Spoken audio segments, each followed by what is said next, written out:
ভালো আছেন, ভালোর দলে আছেন। আমিও ভালো আছি আর ভালোর দলে আছি। নতুন একটা ঘটনায় যাবো আশা করছি। প্রথম থেকে শেষ পর্যন্ত শুনবেন এবং ভালো লাগবে।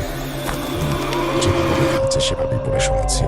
আসসালামু আলাইকুম রাসেল ভাই ও প্রিয় শ্রোতাবৃন্দ। আশা করি আল্লাহর রহমতে ভালো আছেন। আমার নাম তারিক রহমান। আমার বাড়ি নাটোর জেলার গুরুদাস উপজেলার মাহমুদপুর গ্রামে। আমি ভূত এফএমের নিয়মিত শ্রোতা ছিলাম এবং বিগত ৭ বছর যাবৎ আমি ভূত এফএমের সাথে ছিলাম, কিন্তু হঠাৎ করে বন্ধ হয়ে যাওয়ায় অনেক বড় ধাক্কা খাই। কিন্তু হাজারো বাধা উপেক্ষা করে ভূত.কম নিয়ে আপনি আমাদের মাঝে আবারও ফিরে এসেছেন। এই জন্য আপনাকে অসংখ্য ধন্যবাদ। ভূত.কমে পাঠানো এটা আমার প্রথম ঘটনা। ভালো লাগলে পড়ে শোনাবেন। কর্মব্যস্ততার কারণে স্টুডিওতে এসে ঘটনা শেয়ার করা আমার পক্ষে সম্ভব না, আর প্রফেশনাল স্টোরি টেলার না হওয়ার কারণে ঘটনাটি গুছিয়ে লিখতে না পারার জন্য ক্ষমা প্রার্থী। ঘটনাটি একটি ট্রেনিং সেন্টার নয়, গোপনীয়তা রক্ষার্থে বাহিনীর নাম এবং ট্রেনিং সেন্টারের নাম উল্লেখ করছি না। ঘটনাটি ঘটে আমার সহকর্মীর সাথে এবং আমার সাথেও। কিছু কথা বলে রাখা ভালো। ট্রেনিং সেন্টারের এরিয়াটি অনেক বড়। উত্তর পশ্চিমাংশে জমিদার বাড়ি, মাঝখানে আমাদের প্যারেড গ্রাউন্ড এবং উত্তর অংশে আমাদের থাকার ব্যারাক, শুটিং এরিয়া এবং প্রশাসনিক ভবন। যেহেতু জমিদার বাড়িটি ট্রেনিং সেন্টারের এক কোনায়, তাই ওখানে হেঁটে যেতে সময় লাগতো 8 থেকে 10 মিনিট এবং পথটাও অনেক নির্জন। প্যারেড গ্রাউন্ড থেকে পুকুরটির দূরত্ব ছিল 200 থেকে 250 মিটার এবং স্পষ্ট দেখা গেলেও বোঝার উপায় নাই যে বাঁশঝাড়ের আড়ালে এইরকম একটা বাড়ি থাকতে পারে। কিন্তু গ্রাউন্ডের কোণা থেকে বাড়িটির পেছনে অল্প কিছু অংশ দেখা যায়। ট্রেনিং সেন্টারে আমাদের বিভিন্ন ধরনের ডিউটি শেখানো হতো।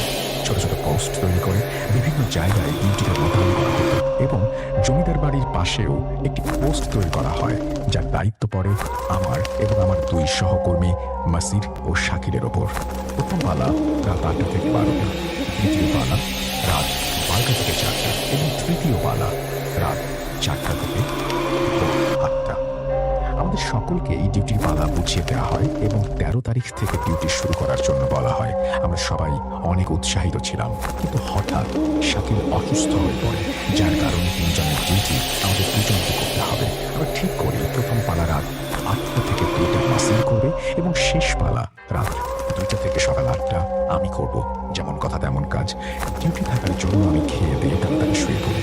এখানে একটা কথা বলে রাখা ভালো, ট্রেনিং সেন্টারে আমাদের ফোন ব্যবহার করা নিষিদ্ধ ছিল এবং প্রত্যেকটি রুমের দরজা খোলা থাকতো, যাতে ডিউটি ফেরত লোকটি অপর ব্যক্তিকে ডেকে দিতে পারে এবং কারো ঘুমের ব্যাঘাত না হয়।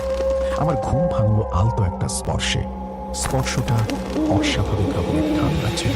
চোখ খুলতেই দেখি মাসুদ আমার মাথার উপর হাত রেখে দাঁড়িয়ে আছে।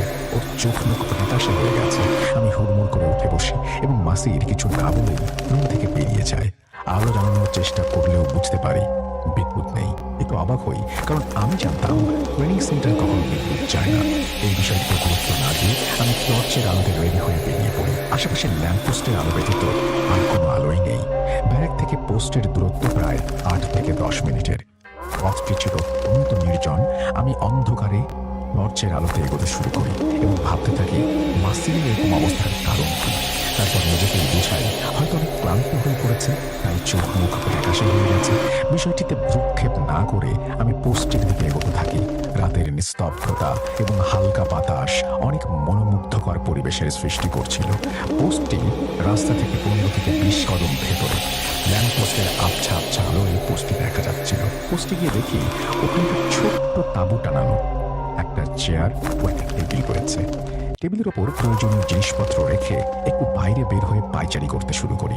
যেহেতু অপ্রয়োজনে এদিক ওদিক আসা বারণ, তাই আশপাশটা ভালো করে দেখতে লাগলাম। আমি থেকে কিছুটা দূরেই পুকুর এবং এরপরে কিছুটা পরিত্যক্ত জায়গা ও বাঁশঝাড়, আর তার পাশেই জমিদার বাড়িটি। যত্নের অভাবে এবং কালের বিবর্তনে বাড়িটি কোনো রকমে তার অস্তিত্ব টিকিয়ে রেখে দাঁড়িয়ে আছে। বাড়িটির দিকে তাকালেই তার পূর্বের ঐতিহ্য আর গৌরব আজও অনুভব করা যায়। বাড়ির আশপাশটা দেখে আমি চেয়ারে এসে বসে পড়ি এবং বই বের করে টর্চের আলোতে পড়তে শুরু করি। হঠাৎ ধপ করে কিছু একটা পড়ার শব্দ হয়। আমি লাফিয়ে উঠি। শব্দটি অনেক কাছ থেকে আসে। আমি বেরিয়ে কোনো কিছু দেখতে পাই না। চেয়ারে বসে চলে যায়। হয়তো কোনো বাদুড় হবে এই ভেবে আমি পড়তে শুরু করি। কিন্তু বিষয়টা বারবার ঘটে। একবার, 2বার, 3বার।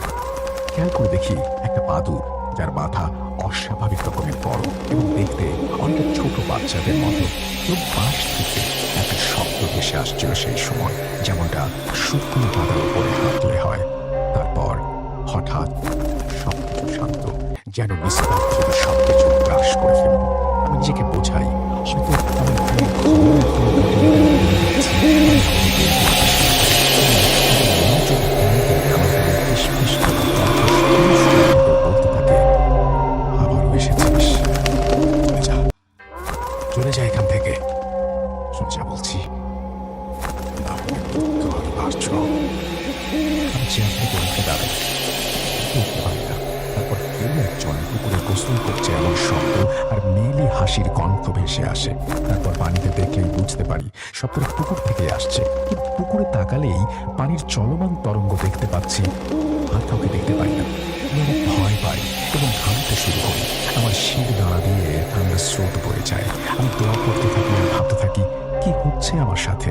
তারপর শরীরটা অনেক ভার হতে শুরু করে, চোখের পাতা খোলা রাখা কঠিন হয়ে পড়ছিল। মনে হচ্ছিল রাজ্যের সকল ভার এসে এখানে ভর করেছে। তারপর মিষ্টি নারী কণ্ঠেও বলতে থাকে, এই যে এদিকে, এদিকে এসো না। আমার দেহ চেয়ার থেকে উঠে দাঁড়ায়। আমার যেন দেহের ওপর কোনো নিয়ন্ত্রণ নেই। তাঁবু থেকে বের হতেই দেখি অত্যন্ত সুন্দর রূপসী সাদা কাপড় পরিহিত এবং চুল কোমর অব্দি একটা মেয়ে। সে হাতছানি দিয়ে আমাকে ডাকছে এবং আমি অনিচ্ছাকৃতভাবেই আস্তে আস্তে সেই দিকে এগিয়ে যাই।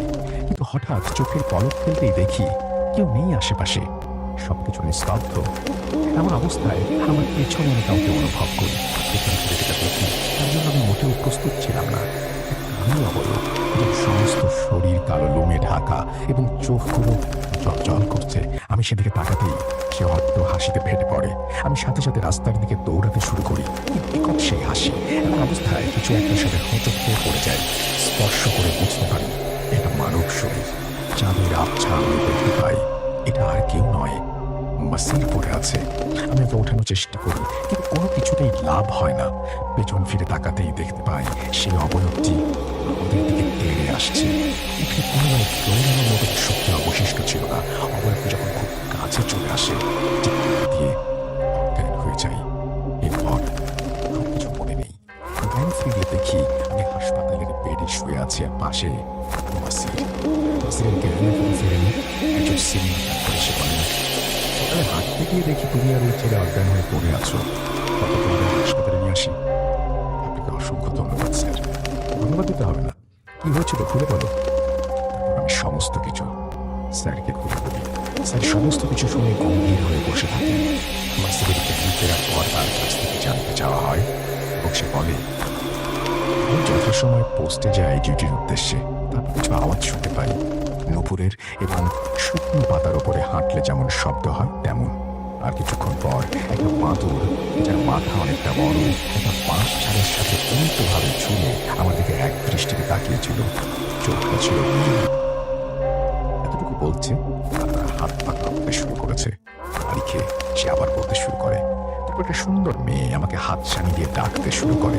মেয়েটিকে খুব আপন মনে হচ্ছিল এবং আমার ইচ্ছা না থাকা সত্ত্বেও তার দিকে আস্তে আস্তে এগোতে থাকে। কিন্তু তারপরেই ঘটে সেই ঘটনাটি, যার জন্য আমি মোটেও প্রস্তুত ছিলাম না। আমার কালো লোমশ অবয়ব আমাকে ধরে ফেলে, বিভৎস অট্ট হাসিতে ফেটে পড়ে। কি বিভৎস আর কি ভয়ঙ্কর সেই হাসি! আমি চিৎকার দেওয়ার চেষ্টা করি, কিন্তু আমার গলা দিয়ে কোনো আওয়াজ বের হয় না। নিজেকে ছাড়ানোর চেষ্টা করি, কিন্তু কোনো লাভ হয় না। আমি বুঝতে পারি চেতনা হারাচ্ছি। শেষবার নিজেকে ছাড়ানোর চেষ্টা করি এবং অবয়বটি আমাকে দূরে নিক্ষেপ করে, এবং তারপর আমার আর কিছু মনে নেই। চোখ খুললে দেখি আমি এখানে। মাসিরের একটা হাত ভেঙে গিয়েছিল, হয়তো ছুঁড়ে ফেলার কারণে ওই ঘটনা ঘটেছিল। যেহেতু আমরা বেসামরিক বাহিনীর সদস্য, সেহেতু অলৌকিক সুপার ন্যাচারাল কোনো কিছুই গ্রহণযোগ্য নয়। তাই স্যার নিজেই আমাদের হুজুরের কাছে নিয়ে যান।